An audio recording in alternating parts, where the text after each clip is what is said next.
pengedar. Yang pertama pasal 114, yang kedua pasal 112, yang ketiga pasal 111. Itu semua pasal untuk para pengedar. Persoalannya dalam persidangan kemarin dan terdahulu itu para saksi dan bukti-bukti tidak menyatakan Pak RM sebagai pengedar, tapi beliau hanya sebagai pengguna. Jadi dari 3 pasal ini sebenarnya dakwanya salah sasaran, karena dakwaan buat pengedar, tapi Pak RM hanya sebagai pengguna. Jadi nggak masuk kan, makanya jaksa mungkin menunda tuntutan.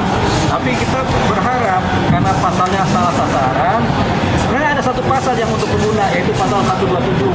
Tapi pasal itu tidak diterapkan dalam pendakwaan, sehingga jaksa hanya akan menuntut sebagai pengedar tentunya kan.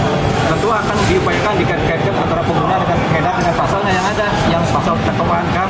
Tapi kalau itu tidak didapat, tentunya jaksa seharusnya dan semestinya karena seorang pasal kami hanya sebagai pengguna, karena di pasal di dakwaan tidak ada dakwaan sebagai pengguna yaitu pasal 127 nihil, maka harapan kami sebagai pengacara Pak RM dituntut lepas dari posisi dakwaan, lepas dari atau penggunanya lepas gitu.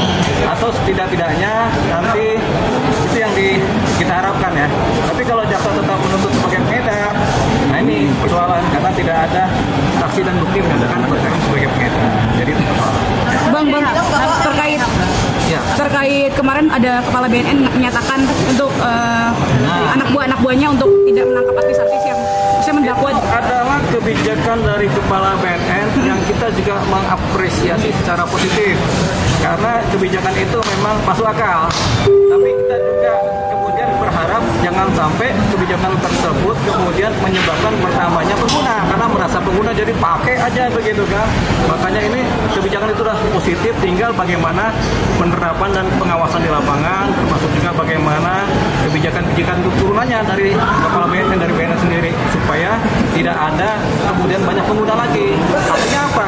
Pemberantasan terhadap peredaran narkotika harus dikuatkan, ditingkatkan. Jadi kalau pengguna kemudian tidak dipidanakan, tentunya pemberantasannya lebih kuat lagi. Jadi itu harapan dari kami. Tapi kami apresiasi terhadap kebijakan dari kepala BNN, di mana kebijakannya pengguna itu tidak dipidanakan, tapi dianggap sebagai korban dan kemudian dimintakan untuk rehabilitasi dan kemudian tidak ada penangkapan terhadap pengguna. Jadi kalau begitu ada proaktif dari masyarakat, di mana keluarganya kalau ada korban sebagai pengguna segera lapor ke BNN supaya dikonsultasi untuk direhabilitasi. Tadi. Bang, apa ada langkah bang untuk ke BNN bang? Hah?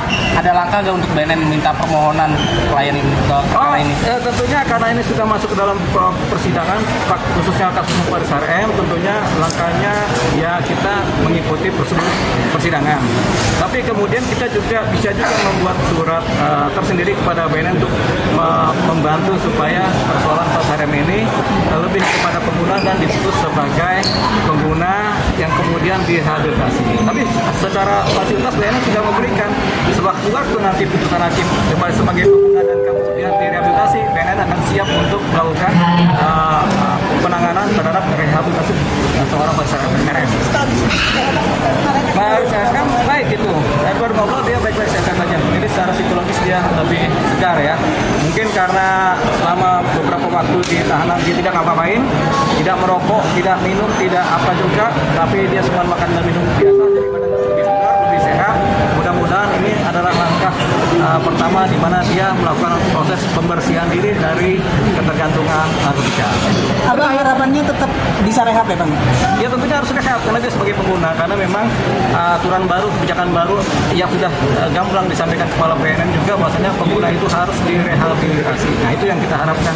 Jangan sampai kemudian putusan nanti di wilayah persidangan bertentangan dengan harapan dari BNN, harapan dari banyak dari kita.